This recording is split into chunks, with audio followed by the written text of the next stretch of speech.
Hello guys, Brad here again with another fragrance review. Today I want to look at Christian Audigier, and this is a men's fragrance sample that I bought off of eBay.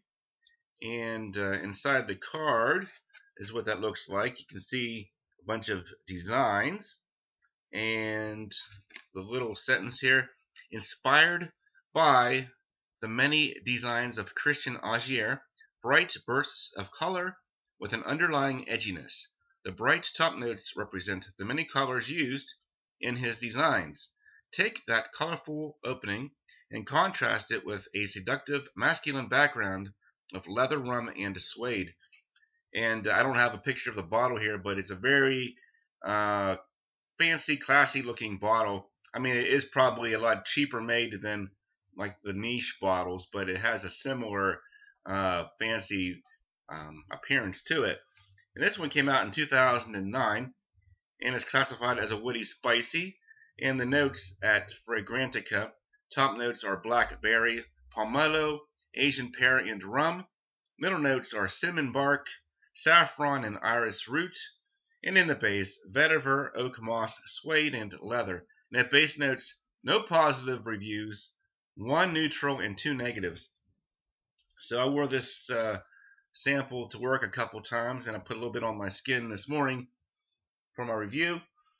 And what I'm getting here is a sweet, spicy rum kind of a smell and pear. So it almost has like a gourmandish quality to it.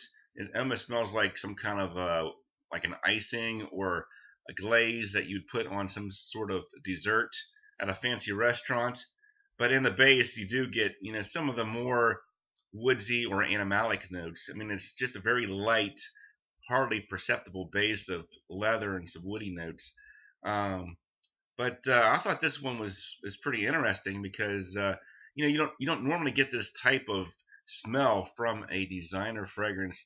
It's not your typical sporty fragrance or your typical woody fragrance or oriental or whatever. It's really something that kind of reminds me of something more in the niche lineup.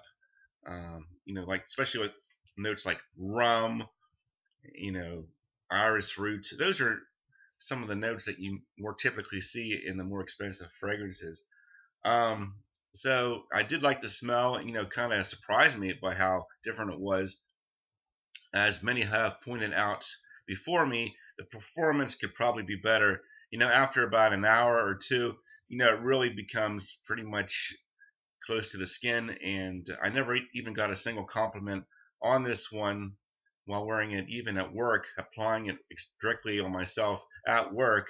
So yeah, it's hard for me to gauge how others felt about this one. But I would definitely say if you like gourmandish type smells, unique smells, which I know many people in the fragrance community do, people that are brushing off the designer realm of fragrances and jumping right into this expensive niche. And this is one that you could try before you make the big jump into niche, just to give you an idea of what something might smell like as a niche fragrance. Because I think if you gave this fragrance to about 100 different people and said, is this niche or designer, I'm sure some would say, wow, this smells niche because I'm getting the boozy, spicy, gourmandish smell, and it doesn't remind me of other fragrances either. So keep that in mind. Definitely worth a try.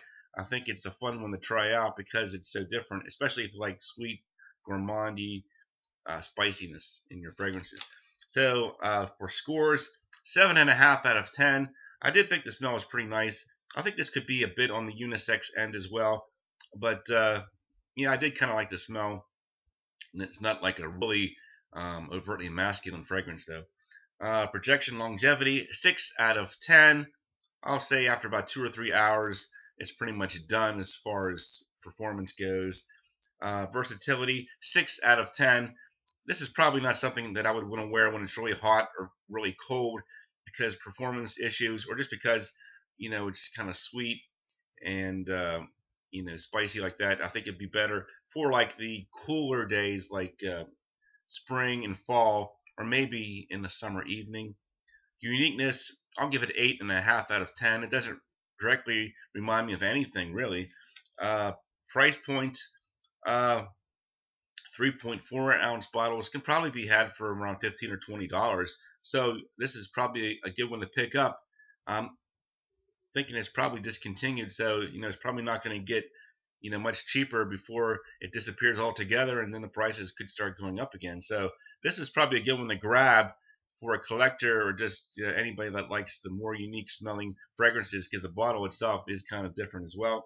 So overall, I will give it 7.5 out of 10. It's a nice one to check out for collectors, lovers of fragrances, unique smelling fragrances, and because it's not a big um, uh, powerhouse fragrance, you could pretty much wear it to work or out on a date or something, and it shouldn't be a problem. So thanks for watching, and I'll talk to you guys later.